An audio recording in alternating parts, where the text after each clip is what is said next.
Hello everyone, I'm Captain Logan, and apologies for the gigantic technical difficulties. You just saw the Craven background again, because I fixed all of this before, but since I had this massive restart issue with my machine, apparently it has defaulted back to everything I had before that happened, and I didn't realize it. Anyway, we are going to attempt to do a show tonight. And I will just about Carvin. I will just let everybody. Yeah, I should have just let that typo. I'm just gonna let everybody know right now that there is every possibility that my machine just completely freezes and craps out on us in the middle of shows tonight. Hopefully not. Hopefully we get lucky that does not happen again. I'm dealing with issues with it. I'm worried I might have to just flat out replace it. I've been troubleshooting this for the last couple of days, and it just keeps unceremoniously freezing, going to a blue screen.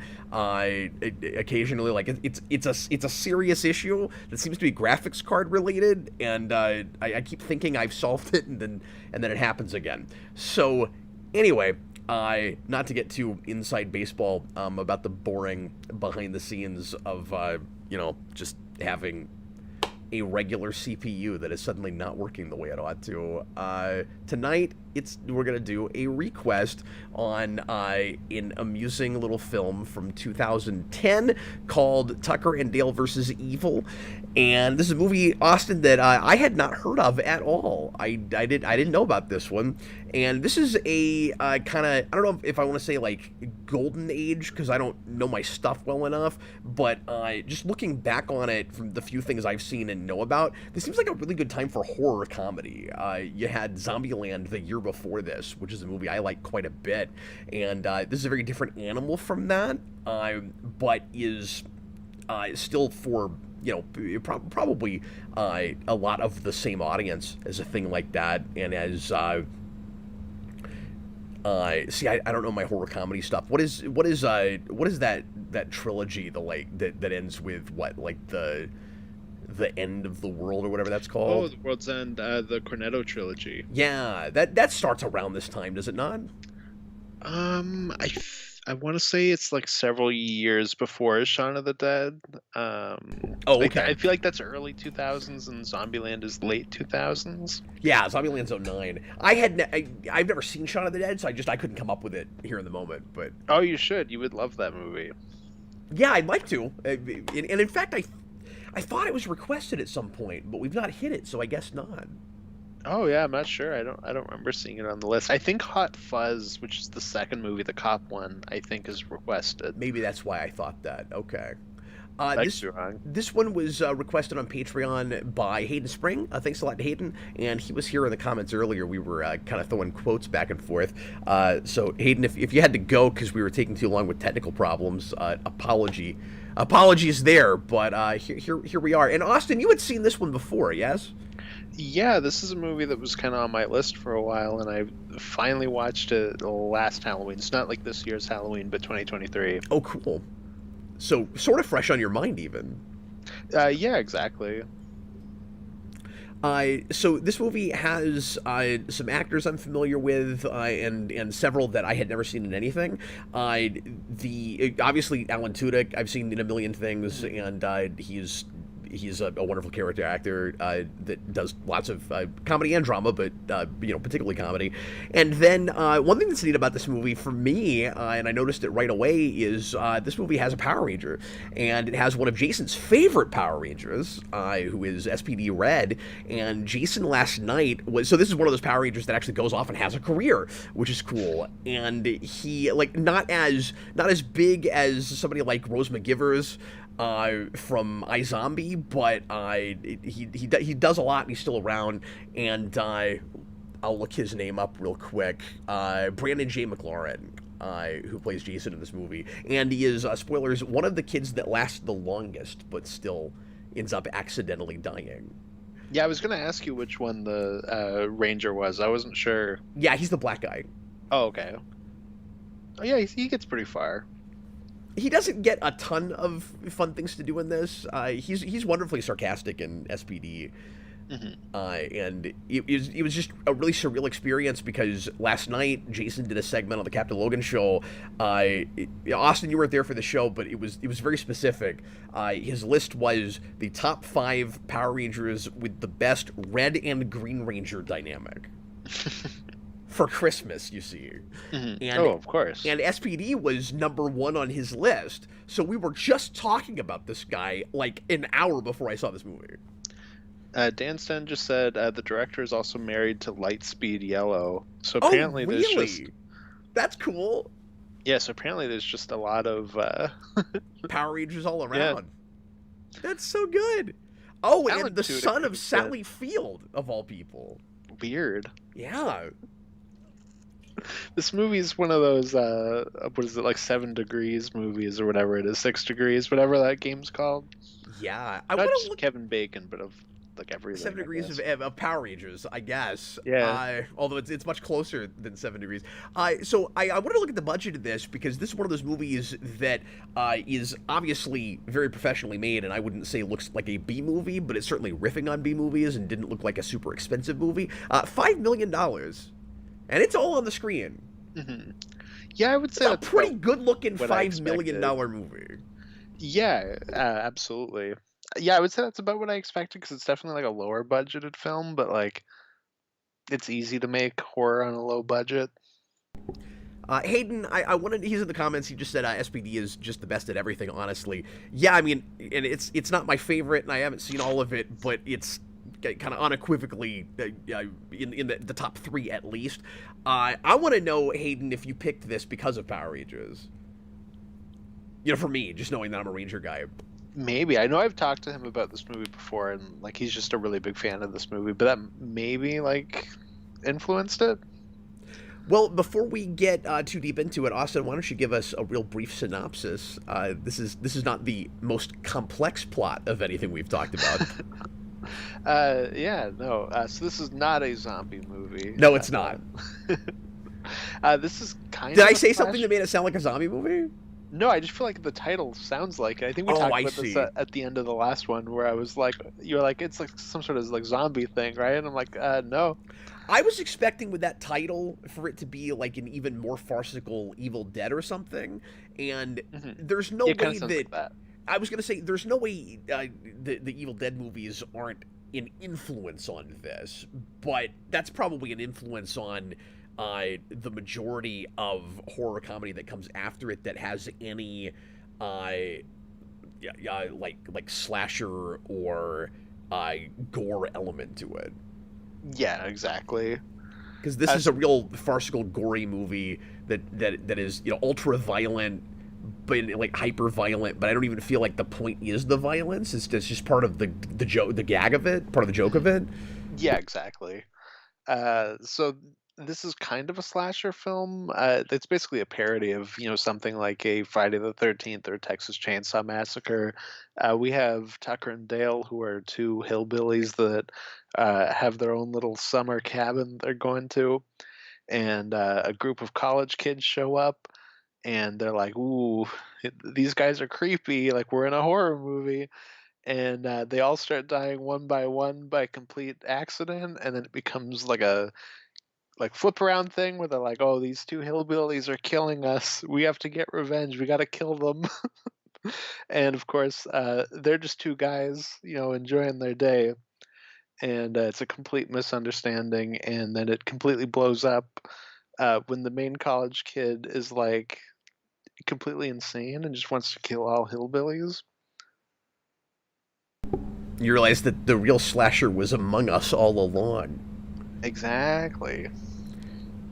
Yeah, so this is a real comedy of errors kind of movie.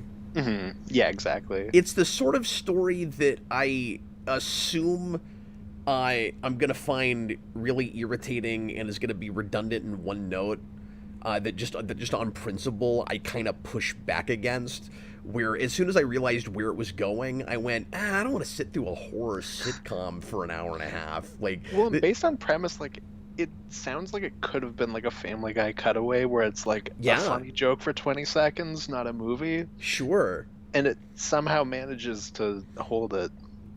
Yeah, it subverted my expectations, and people like to laugh at that phrase now, but it did in kind of every conceivable way. Mhm. In both, well, I can't even say both, lots of ways. So, first thing is, it did get me initially with the situation where I didn't really expect these two guys to be the most endearing and likable people in the movie, and then the tropes as it goes along, constantly turning things on its head, and but I also appreciate, Austin, that we don't have characters. There's nothing like too obnoxiously tongue in cheek about it, where you don't have characters all the way through it comparing their situation to movies, and I Yeah, found and I'm that really glad it doesn't do refreshing. that. Like that can be okay in things, and you could make the argument. Sorry, I'm kind of running off myself. You could make the argument that in real life, if your situation was this close to a horror movie, you would probably comment on that. But I feel like we use that as a crutch a lot in being too overly self-aware about things. And Especially in horror satire. yeah, and this plays it all really straight, as Mhm. insanely goofy and implausible as all of it is. It almost feels like there is a real internal logic to this movie, which is impressive and surprising, because there are all of these ridiculous coincidences that I should have a problem with and shouldn't work, but it gets you off on the right foot right away, where you realize the kind of movie you're watching. But importantly, the characters don't. So they're in a horror movie world that has particular rules, or I should say a comedy world that has particular rules, and they don't understand what they are right away. And I think part of the thing that pulls me through it is that none of these characters are laughing at themselves. It's almost like you have like a parabola, and you have Scream on one side, and you have this on the other, and then in the middle is like, just like a straight horror movie. Well, Uh, personally, and you may not agree with this because I know you don't like this movie as much as I do, I think in the middle is Cabin in the Woods. And weirdly, this made me almost like Cabin in the Woods a tad less. And I mean, When I just mean like you have like two sides of the kind of horror comedy, so like the middle would be just straight up horror, but because that would probably be more on the Scream side, I would say, yeah, maybe so. being It's on just, like the referential it's a one. little more thoughtful, a little more about some things than Scream is. But this movie almost makes that movie look like it's trying too hard to me. Like, at least as I'm watching it. hmm Yeah, for sure. But like I said, I kept being surprised by stuff through this, and I love. I've said this a million times, but some of my favorite movies end up being things that win me over on ideas and genre I don't like. hmm Because yeah, I 'cause shouldn't like this, and I found it absolutely delightful. when I had that a little bit last year when I watched it the first time, where I was like, okay, like this is funny, but like I don't know if this is going to be able to hold for an hour and 40 minutes. Like there's going to be a point where it flips and it gets stale. And then I never really had that. It helps that it's also not just the same joke over and over. Like it is kind of, building on itself in that way too. Well, there's a real familiar and concrete story structure here that I Mhm. think helps a lot. Where there's a lot of thoughtfulness in the construction of the narrative. This could have really easily just been, and then this person kills themselves, and then this person kills themselves. And instead, there's a lot of really good setup and payoff. There's some really good and amusing character work where, again, it's not a deeply thought-provoking movie, but for the internal logic of the farce that we have, these characters really come alive, Mhm. and there's a real honest-to-God arc for, I'm going to argue, our main guy. This has that real, because I also liked how classic this was for comedy. The nice thing is, you think you're watching a typical, or maybe even by the middle, an atypical teen slasher horror movie. Then you find out at the end it's been a romantic comedy the entire way through. Like, that's what Mhm. it really is. So while this is what I meant to say earlier, while it's subverting the horror tropes, it's falling in line perfectly with romantic comedy tropes. When you get to the end of the movie, it is paint by numbers like a You've Got Mail or something. I love that about it. Yeah, no, that's a really good point. That probably helps kind of structure it so that it's not just a horror satire. Yeah, and like it actually knows where it's going, and it's got a decent command of its story, which is so weird to say for a thing like this, because this looks like at first glance somebody's high school or college film assignment. It reminds me of student written plays that I saw in high school. Oh, okay.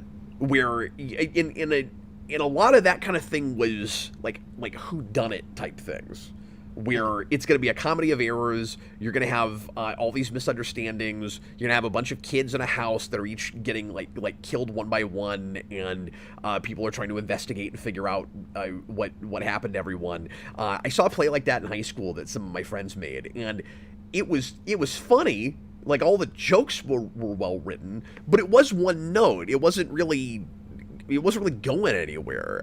There wasn't an honest to God story there.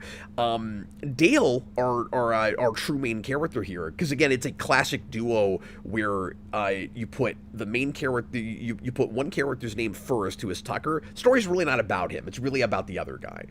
It's really about Dale, and that guy has a real honest to God opportunity for change. Mm-hmm. Yeah, exactly. And then Tucker is just Alan Tudyk getting to be Alan Tudyk. Well, sorry, I shouldn't say that because it sounds like he's just playing himself, but like just Alan getting Tudyk to being do like a hick version of Alan Tudyk. Yeah, he just gets to be like comedic hick guy. Yes, because his favorite thing to do on the weekends is to get stung by bees and flail around with a chainsaw. That's Alan Tudyk, just being Alan Tudyk. I mean, that sounds like a good time. I'm not gonna lie. Hayden wants to get to the big question right in the middle here. So does this go? Yeah, he's like, okay, this video's over. Okay, you guys talked about it. You liked it. Okay, and he wrap says, it up. Yeah, we'll keep talking about it. But he says, does it go on the ReQuest Hall of Fame? I'll admit right away, yeah, yeah, it does. Sure. Mm-hmm. I don't know 100% sure. No, I don't know 100% even on first viewing know what I'd change about this. Mm-hmm. It is kind of a quaint, silly throwaway movie. I mean, I'll say that, but I guess what will kind of help it stick with me a little bit is just that it seems like such a throwaway farce, and then it does have memorable characters. Mm-hmm. Absolutely, memorable characters and memorable moments, and like it is quotable too. Yeah, it's really fun turns all of around. phrase, and I just like how likable the main characters are, while all these teenagers think that they're serial killers. And again, like, that gag should have worn off quicker than it did. I think what kind of helps is that by the middle, you do have characters that know what's really happening, and some of them don't accept it, and one of them becomes the real slasher guy that is screwing with everybody else's heads, claiming that these guys are still what they always thought they were and are claiming not to be. And that helps to keep it fresh, but we kind of keep reframing it. I think that's a lot of why it works. I like that by the middle of the movie, you already have a character saying, this is all a misunderstanding. Mm-hmm. And then you have characters that don't believe her. No, that's very true. And I mean, in terms of Tucker and Dale themselves, like, there's probably another universe where they're like Jeff Foxworthy, Larry the Cable Guy Hicks, and it's like completely unfunny.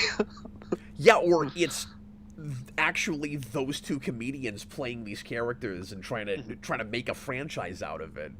Yeah, exactly. Having said that, I kind of wish this was a franchise. Like, I think that there was mileage potentially out of this. Mm-hmm. Yeah, I wonder how well this did, because it is a little surprising. I know this is at the very least like a cult classic, if it didn't do especially well. It barely made its money back. Oh, okay, so it is just straight up a cult classic then, because this is a movie that comes up a lot, like really? In the horror circle. Yeah, it did about $5 million in the box office, and that's what it cost to make. Oh, okay, so well, at least it found its audience. You know what though? If this was and I mean, Alan Tudyk at least is constantly busy with a lot of other stuff, so I don't know if he would come back for more of this. and then the other actor is kind of just a character actor. I don't even think he stars in a lot. Yeah, I think Alan Tudyk's really the only actor in this that I know, but I didn't really look into anyone's background. Like, Yeah, it could be that I've seen people in things. yeah. Tyler Labine is Dale, who again is kind of the main character in this. Mhm. I have seen him in stuff, but again, he's really just a character actor. He's in a couple of X-Files episodes, and like he does a lot of TV stuff. And Oh, okay. he is a kind of a bit character in Rise of the Planet of the Apes. Like he shows up in stuff. Oh, he's the asshole that spreads the virus. Yes, that's who he is. Well, that's why they didn't make more. He spread the monkey gene. But I was gonna say it would not have surprised me if a few years after this a sequel was pitched for streaming or as a miniseries or something. Yeah, and one reply just said that, or no, sorry, it moved just as I was starting to read it. Hayden says that he would love to see this as a miniseries, and I think Yeah, that could work. it could absolutely. But I'm going to suggest this. If it had gotten a series of sequels, I would have liked to have seen it in multiple genres. This could have been. I almost want to say this generation, but I guess it's 15 years ago now. But this could have been that generation's like Ernest or something. Yeah, for sure. Like you do, like Tucker and Dale go to camp or something. Yeah, Tucker and Dale. There'd be a Christmas one, right? The That would have Christmas to be one, one. there'd be a Halloween one. Like you could, and what I would do with it is I would dip back into horror, and I would always have some tinge of that in it. Hmm. Yeah, because that's like some of the flavor. Like you want at least a little bit of that. If you had a formula, and I don't know if you could pull this off every time, the formula would be you start in one genre and you end up in another one by the end. The Christmas one would be they pick up a Santa hitchhiker that they think is like a mall Santa, but he's like a serial killer Santa. That's That's the great. Christmas one. Yeah, would it always have to be a like gory horror thing? Not necessarily. I was just thinking, like, what's the easiest thing to do with Christmas? Like, that's also horror-y. I think it would always have to be kind of mature rated. You know, Hmm. you like you'd always have language and stuff. Yeah. See, I think it should be like they're going from mall to mall, and Santa's like killing people, but they don't know. They think they're just taking him to be the Santa. I think the fact that we have uh, quite a bit more of an audience tonight than we usually have for ReQuest tells you how well liked this movie is. I think another one could be made. Hmm. Absolutely. Like I said, at the very least, this is absolutely a cult classic that like comes up in the conversation a lot, And we got a sequel to Zombieland. It kind of sucks this didn't get one. especially considering that sequel to Zombieland. It's not very good. Nope. And then that director went on to make Venom and Oh, Uncharted. that is who that is. Yep. Alex Barron said Tucker and Dale go to White Castle. Yeah, this could have been like a Harold and Kumar or a, who Hmm. like whoever. It is that kind of classic duo. Hmm. It's Absolutely. Bulk and Skull, really. If you want to go back to Power Rangers. They go to White Castle and they meet Doctor Strange. And I liked. Tell me if you agree with this. Mhm. I ended up liking Allison's character so well that I think sequels could easily just have her tag along and not lose anything. And like I don't think you have to get rid of the girlfriend at the end necessarily. Now I I also don't think so. I also think that you could be because you're going to keep parroting movie cliches. So you could do the thing where we in a really funny way write her out at the beginning Hmm. of the next movie. But I They could found be like a Three's Company, like they're just hanging out as a trio. yeah, I found her character so earnest. I kind of like the idea, and then it gets maybe a little bit more sitcom-y, where it's like the unlikely, hot chick that hangs out with the weirdos that doesn't really belong there, but she gets them, and so for them she does belong. But some of the comedy is how did she get paired with this guy? Yeah, exactly.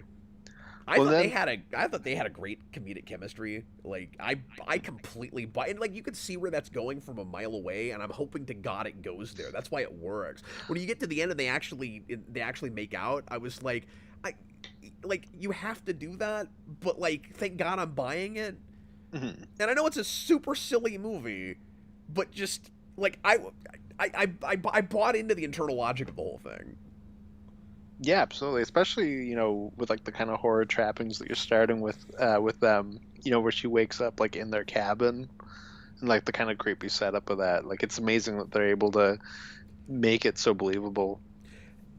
Well, and also that she looks like she's probably quite a bit younger than that guy, so that should throw it off, but it doesn't. And like he seems like such an idiot and out of her league, and obviously that's the joke, but it's not just a joke. Like it worked. I totally got at the end why she liked him enough to actually date him. Like I actually bought into that. Yeah, exactly. I mean, they played board games together. Like Yeah. once you do that, you're basically hitched. Well, and there's a lot of just writing 101 stuff that this gets right, even though it's a goofy farce. I think that's why I liked it so much. Hmm. Is that like I could, if I was teaching a writing class, like outside of my writer's workshop, if I went to a college and taught a writing class, I would do a unit on this movie. Hmm. It's like, look, you can write literary, or at least pseudo literary, in any genre, like even horror comedy, even super goofy farce. We gave our characters specific, unique interests, and it helps them come alive.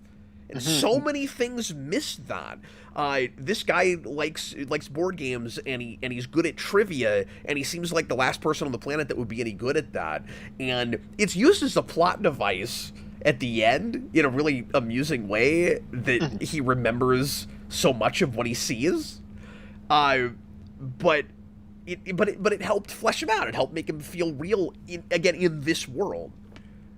Yeah, no, exactly. I mean, I guess in that way, it like helps elevate this up to maybe not to the exact same level, but like to something like Shaun of the Dead, where it is a little bit more held on its writing. Like it's trying to write, actual characters and not just be a schlock, while also, it can go to those places. Yeah, it's elevated just a tad above that, Hmm. but it never takes itself very seriously. Yeah, exactly. It finds like the exact middle road. I think the right way to put it is that there's a lot of real work that's put into this that seems very effortless. Like you can't see it. Hmm. Yeah, no, I guess you're right. Like it's written in a way where it's like written precise enough in a way to make it look like it wasn't written in a precise way, I guess. That's what. Yeah, exactly, It's written precisely. the way Cloverfield is shot. That's so good. I want to steal that for other things. That's pretty good.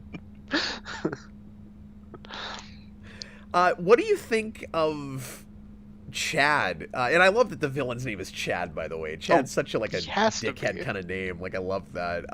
What is how did you feel about him ultimately as the villain at the end, and like the goofiness with his backstory and the big twist with his backstory?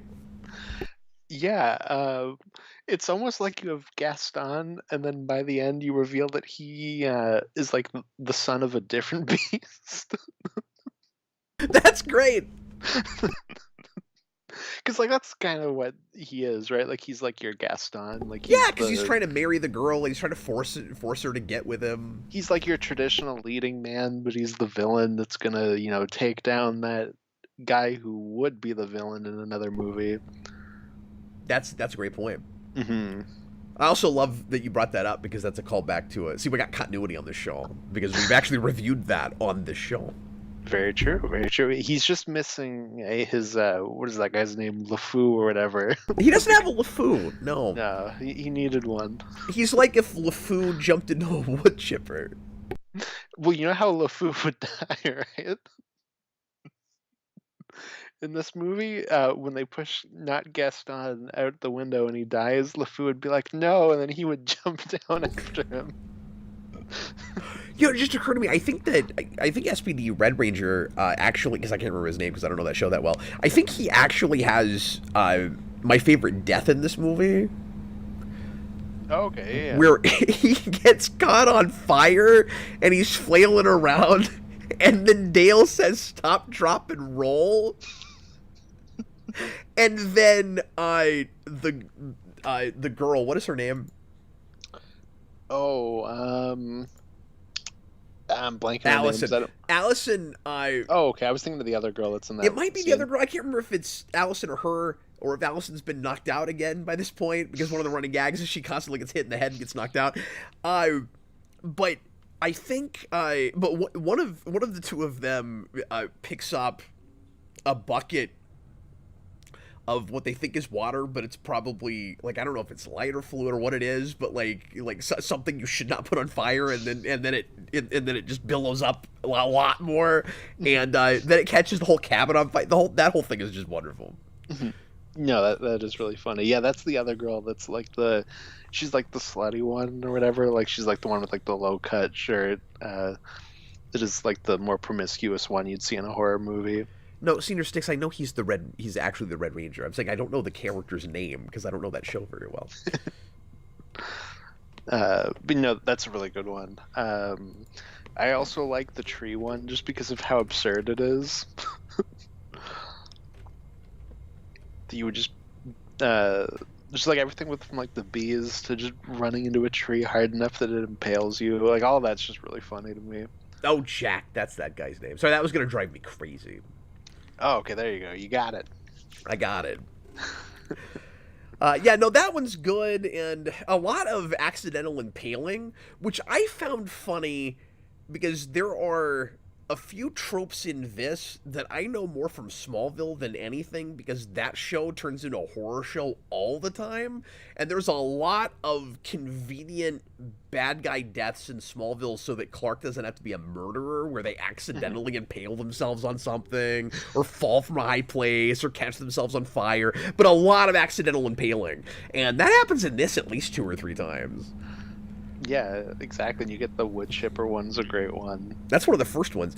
And I also thought it was funny that one of the kids impales himself. It might be the one you were just talking about. Impales himself on a tree branch right next to Alan Tudyk. And that's how his character dies in the Serenity movie.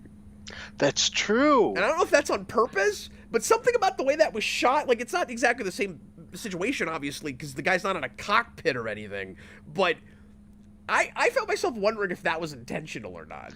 Well, I actually thought of Serenity. This is only 5 years after that.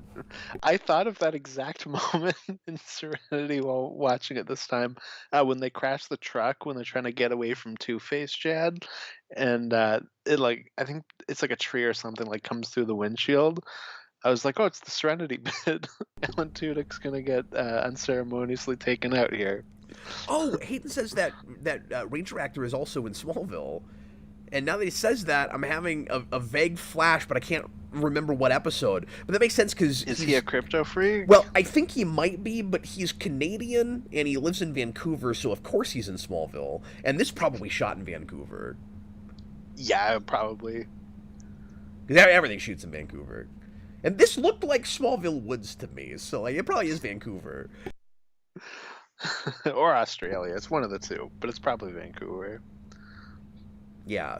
It's not New Zealand, though, because that's not what New Zealand woods look like. Oh, yeah, New Zealand, not Australia. I don't think it looked very New Zealand. That's where Power Rangers shot. Mm-hmm. Exactly. That guy's got to live the best of 2 worlds. He's got to do the New Zealand shooting and the Vancouver shooting. 3 guesses as to which one he liked more. Who doesn't want to go to New Zealand? That sounds fun.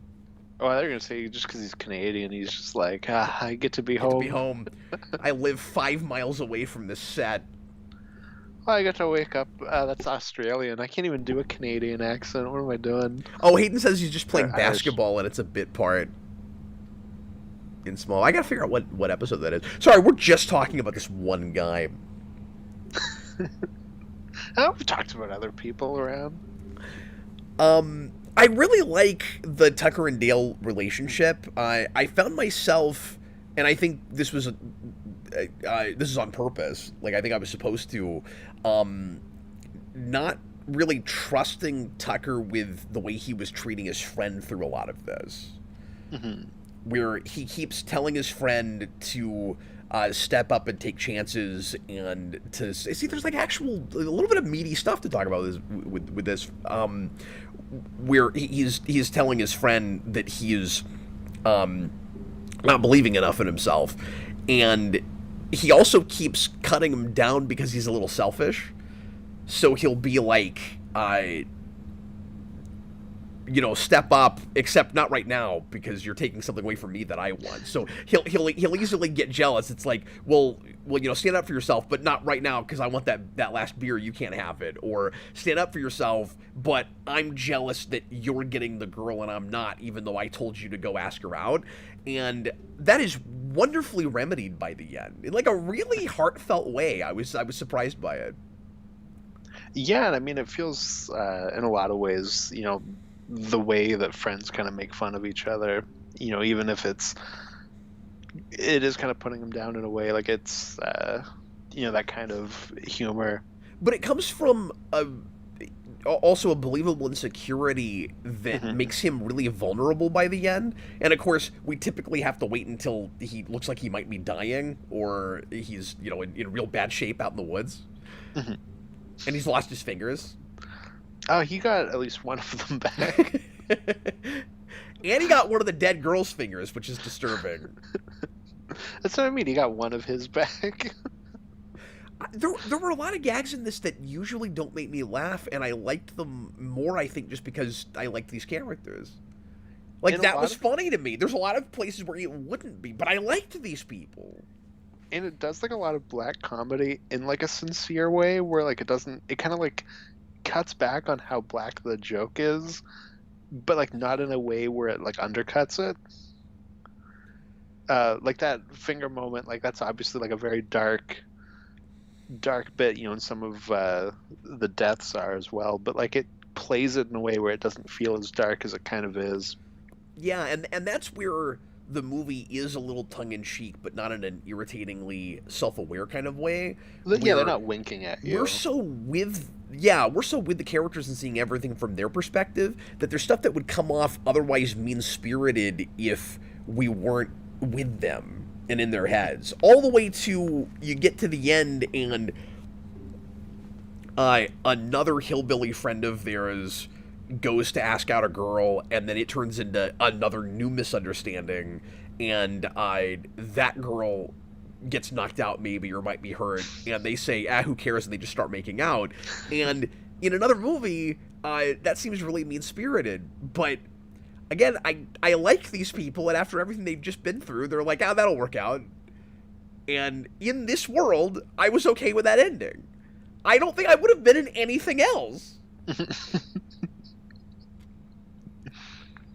Yeah, I mean, like in another movie that's maybe like a middle finger ending. Yeah. And it's the kind of movie, this might be a weird point to make, but it's the kind of movie where if I saw very many scenes in a vacuum, I would think this movie looked terrible. Like living with it and getting me to it, there's this great sense of like context. Mm-hmm. Yeah, absolutely. It's not a movie I can just be like, hey, Cap, watch this clip of a kid being butchered. Isn't this hilarious? I mean, I maybe would still laugh, but not everyone. Again, that's why I was as impressed with it as I was, because I shouldn't like it. No, exactly. It does a really good job balancing a tightrope. Is this one of those where you weren't sure where I would land on it, or were you just assumed, the writing's pretty good? I know he'll be fine with this one. No, I was actually pretty confident that you would like it.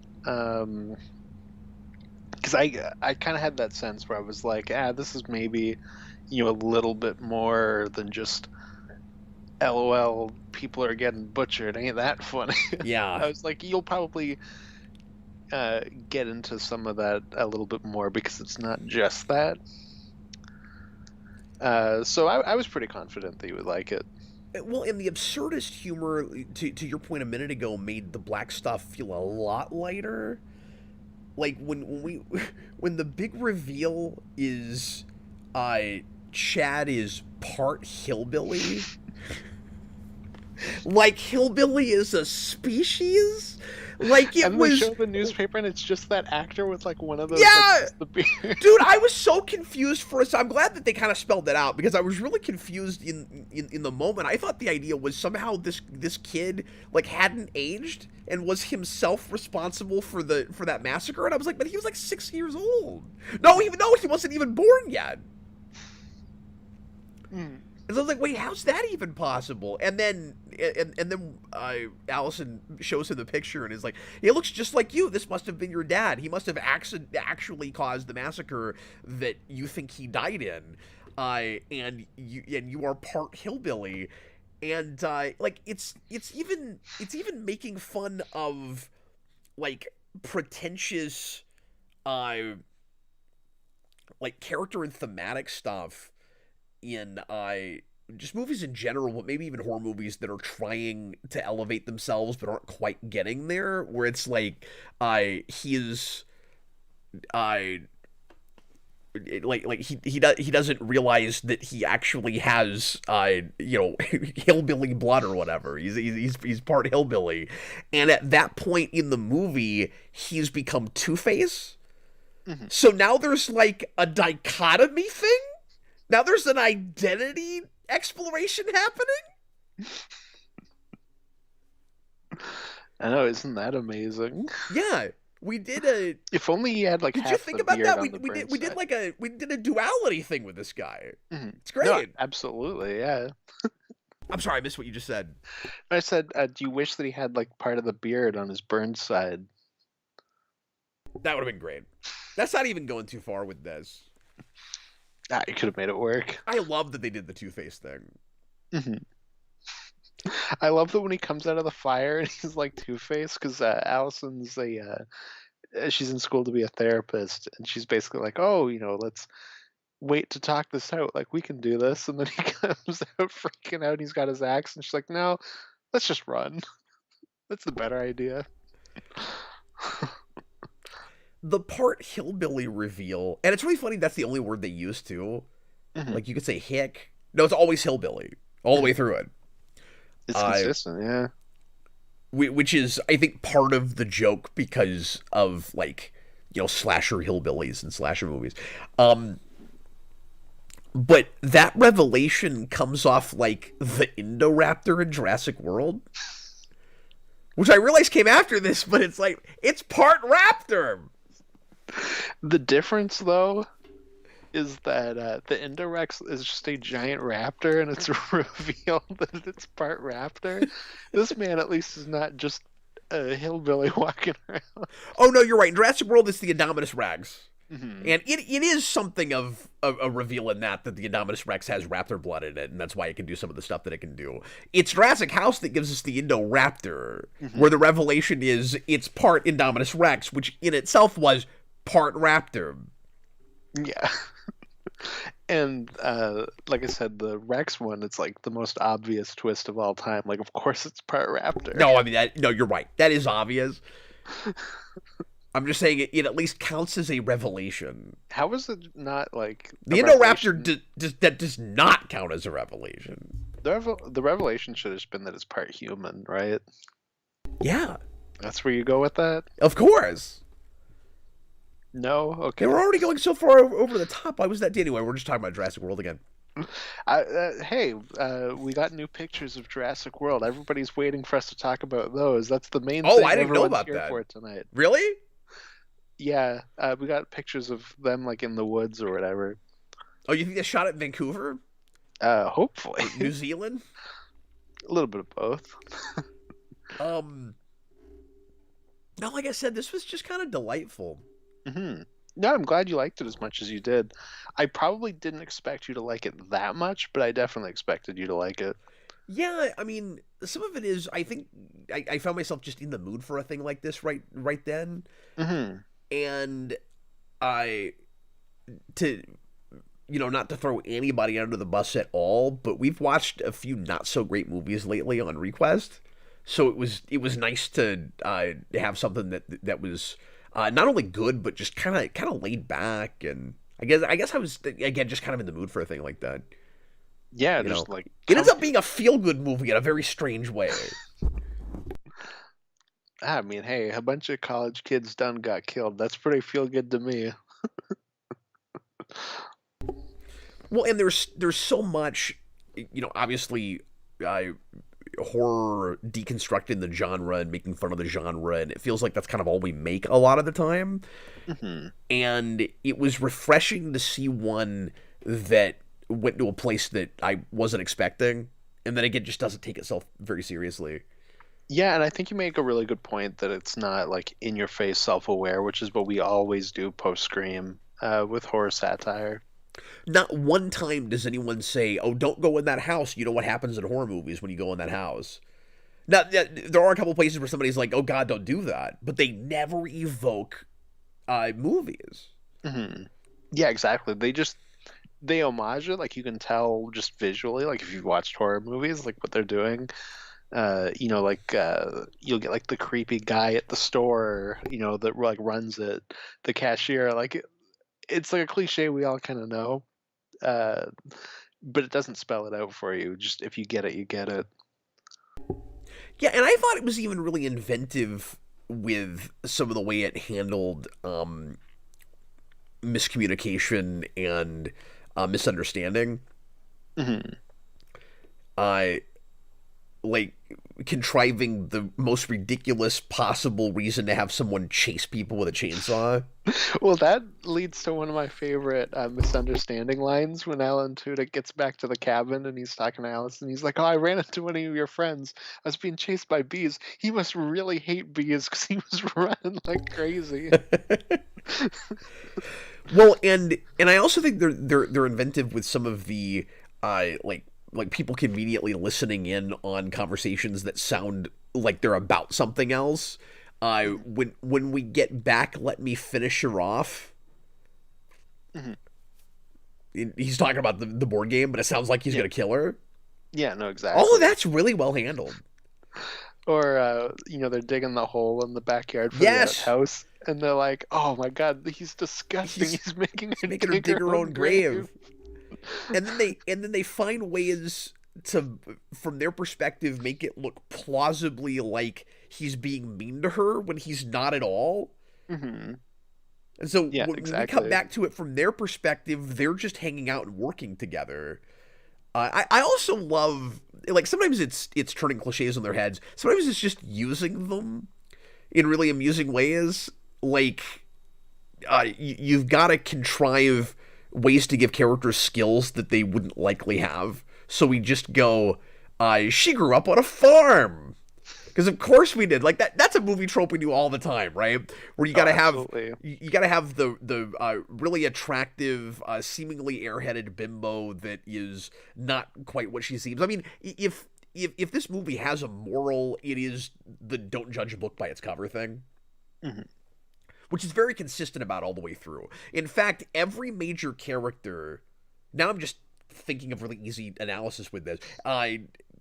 Like this would be a fun movie to write about. Like every major character is not what they seem, and the point is don't judge a book by its cover. Both in don't expect that everyone that looks kind of weird and off is out to get you, and don't expect that everybody that seems like they're on your side is not out to get you. Like we do it both ways. It's great. Absolutely. At the end of the day, everyone's Two-Face. Right.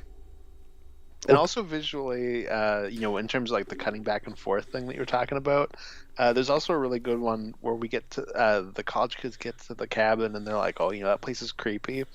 And there's like one shot of it where there's like fog rolling in, and it's never like that in any other shot. It's just from I their missed perspective, made it that. look creepy. Yeah. That's funny. It's got like the Evil Dead fog coming in for like a shot.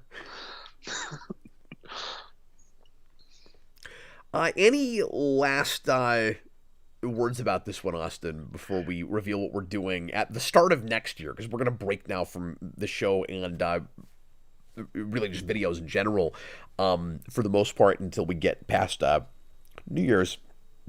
Not especially. I feel like this is a movie that it would be a lot easier and like worse to do in a review to just like throw back funny moments. Like it's just one of those I've been movies. avoiding that. Yeah. Exactly. So no, especially like this is just a good movie. If you've not seen it, check it out. I'm guessing though with how many people we've had so far tonight, this is probably a movie people really like though. This wouldn't have been a bad one for commentary. No, no, not at all. And I used that to segue into what we're going to do at the start of next year, Austin. I realized that because we've had such a backlog for regular requests, I have been negligent in requested commentaries, and we do have a few of those, and I want to start knocking those down too, of course. So apologies for the wait with some of these.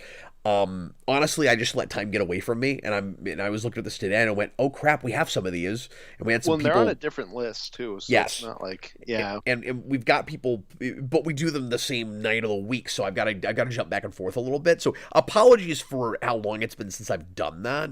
But I want to go ahead and get one of those knocked out next time. So a long time ago, Ben requested, this is Mr. Cool, The Lighthouse.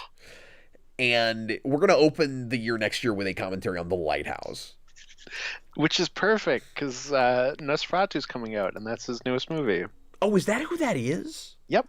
I didn't look into who is directing that. Well, that'll be a really good time to do it then, because I'm hoping that I can find the time to go to the theater and review Nosferatu with you, because I had no interest in that until I saw a preview, and after we had to review a Nosferatu movie, and it looks damn good. Yeah, yes, that's Robert Eggers and Willem Dafoe, who of course is in The Lighthouse is basically the Van Helsing. But there was like a minute there where everybody thought Robert Pattinson was going to be Count Orlok, like the Dracula character. And it was like, oh my God, is he going to get to be Dracula and Batman? That's crazy. But obviously, that's not the way it went. But Let me read a couple comments real quick before we finish. And let me yeah, also mention to everybody that we're going to take a break right after this for probably about 15 minutes. And then we're going to come back and we're going to do a new and like our probably 45th DCU speculation cast based on the new Superman teaser that just came out today. And I'm going to assume most everybody has seen that by now. It is already up to 19 million views, Austin. yeah, it's like really shot off. Granted, I've watched that video probably 8 million times today, so I've definitely inflated that number. I was But going to say, there are definitely some fanboys that have helped with that. 19 million doesn't necessarily mean that many people, but it's probably at least 15 million, Austin. It probably... I don't know, 15 just from me, I think. Right. One reply says a good comedy is always the hardest to review. It's funny. That's all Yep. you have to say and feel like saying. Yeah, that's absolutely what can be difficult about it. Now, I like to try to work my way backwards and figure out why the comedy was effective for me. And also, usually a good comedy isn't just about were the jokes funny. It's also a good story, just like Usually a there's good got to be a movie. good story there too. And there are exceptions to that with like, way out there farces. Mhm. Like a Naked Gun or an airplane or something like that, but there's still some kind of story structure happening even with things like that where Mhm. there are no rules, and the rule is that there are no rules. Mhm. No, exactly. Uh You're like Monty Pythons or something. but the more we talked about this, the more I felt like there was like actual honest to God story stuff. Mhm. Yeah, I think it does a really good job balancing that. Like I said, it's not exactly like up to like a Shaun of the Dead, but like it's it's like a step down. Like, That it's not like it's, makes me very curious to see that. yeah, I think you would really like that movie. Well, and this is the obvious thing to say, but I guess the main point at the end of the day is this is accomplishing what it's setting out to do. Exactly. It does what it wants to do perfectly, I think. Uh, Refreshing. I don't know. I need more things like that in my life, with whatever the genre is. Yeah. No, exactly. Uh, Jareth. Oh, sorry. What were you gonna say? No, I was just about to probably read the exact same comment you were about I to. just that was the other thing I wanted to mention real quick before we left. He says I'm gonna do a request in a month or so, and I was wondering if I could do a Cap Can't Play. Is that the first time anyone's asked that? Well, I have. It's the first time anybody's asked it as a Cap Can't Play. I have had people ask me to do requests on video games. Oh, and I mean, I'm also just joking, but yeah. It's difficult to promise that I can spend the time to play enough of a game to do this kind of a review on it. A Cap Can't Play I would be more open to, but I will be somewhat limited by tech and what I can get my hands on and what a game might cost and that kind of thing. Because a lot of what we do here I can just rent, or with comics I can easily find, digital ways to rent stuff. With video games, it can be a bit of a different animal. Where if I have to spend $40 to play a game that I got a request for $15 for, that's harder to promise. Mm-hmm. Yeah, and then it's also more of like the TV thing where you're kind of sampling it before you're reviewing it. Yeah, that's true. Yeah, it turns into more of a blind commentary, really. Mm-hmm. Let me know, Jareth, what you're wanting me to do. Drop me an email or leave a comment after this video on this video. I'll see that, and I will consider it. As Mirror Spock says at the end of Mirror Mirror, I will consider it. Very good.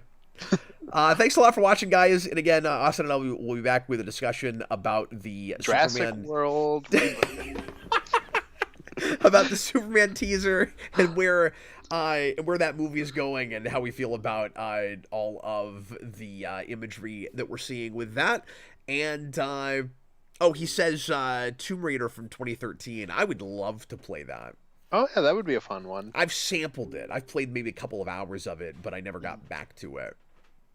Yeah, that's a game I keep being like, okay, I'm gonna finally play through this whole trilogy, and I replay that one, and then I go, I think I'm gonna play something else.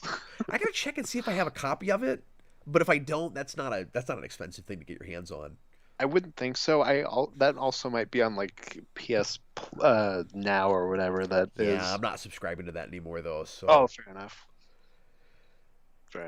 They changed it. It got expensive, and they got a lot of things out of it, and I don't like it anymore. And also it's this is not interesting to anybody, but it's too unruly. Trying to stream with it, where if it's a game that they actually allow you to download, but not all of them. They didn't let you do that with everything. So I know it's ridiculous. I don't want to stream cloud play. I've done that, and it's so hit and miss. Mm-hmm. Yeah, no, that's something that like Game Pass is way better about. Like you can download everything on it. You should be able to. Yeah, exactly. And people know that they know people like to stream this stuff. Mm-hmm. Yeah. You want it on your hard drive if you're going to do that. Yeah, it's Sony. What do they know? They made Madam Web and Morbius. Oh. And Carvin the Hunter. It's different departments, but they do have a synergy in one real important way, I guess is what I'm saying. Mm-hmm. Thanks. Sony will do everything it can to be the worst company it can be. They go out of their way, kind of like the way Paramount does, really. They should merge, really. Although even Paramount I'll put over Sony most of the time. Yeah, 100%. And that's even with all the crappy pandery Star Trek. And the worst streaming service of all time. Wait till they combine, though, and you get, like, Paramount Now. Like, the only reason that I'm still subscribed to Paramount Plus is because I can use Amazon Prime as the player and not have Yeah. to actually use pay. If I had to do that, screw it. I'm pulling out Star Trek discs every single time. The only reason I still have Paramount Plus is I have it through Amazon, and I went to cancel it, and they were like, no, wait, here, have it for half off. And I was like, okay. Robert, what's worse, Sony Spider-Man movies or modern Star Trek? There have been modern Star Trek things put out that are leagues above Sony Spider-Man, so I have to say that, or Sony's like Spider-Man villain movies. So, so I would have to say they edge it out, but not all the time. Yeah, it's hard to imagine anything worse than those. But also, I guess, runtime becomes a factor. Well, that's true too. But anyway, I will say that Section 31 movie looks like a Sony Spider-Man villain movie. I keep forgetting that's happening. Look at a trilogy of that piece of crap, and I know I haven't seen it yet, but it will be there's no way around it. I'm going to call it right now. That will be your favorite film of next year. I have half a mind to blind stream it. But I think we might just all be depressed if I did that. No, you'll end up really liking it. There's no possible way. It's gonna knock out your other most anticipated film of next year, which is, of course, Jurassic World: Rebirth. It just makes me sad because every time I see Michelle Yeoh in that part, I feel like she's trolling me. You know, because that woman is such a great actress, and she's having the best time because she just gets to go play in a playground and know what she's making is the worst. And she does have the strangest career right now. She's having so much fun. She doesn't care, but she has to know it's awful. Robert Wilde, the first Star Trek movie since 2016, and that's only because it got demoted to a movie. That was supposed to be a series. Why did they even bother making it a movie? Why are we still talking? I don't know, we have Jurassic World to talk about. Stop it. Why are you trying to you want to do Superman? Why are you sabotaging this? Well, I just think it's funny to be like, oh, they put out 4 pictures of Jurassic World today. Clearly, that's what everyone wants us to talk about. Are there any dinosaurs in their dinosaur pictures? No, I think it's just the people. I was gonna say, I bet there's no dinosaurs. I think it's just like Scarlett Johansson in like a tank top with a gun. I got real quick before we go. I gotta tell you something. I already know what that looks like. How many times have we seen Scarlett Johansson in a tank top and a gun? I feel it's like called every movie she's ever made. I'm pretty sure she's doing that in Ghost in the Shell. I'm pretty sure she's doing that in the SpongeBob movie. Dan's Den says this is going on and on. I blame Austin. I do too. Thanks for watching, everybody. We'll see you in just a few minutes. I was Captain Logan, and again, that guy over there is Austin. Bye, everybody. See ya.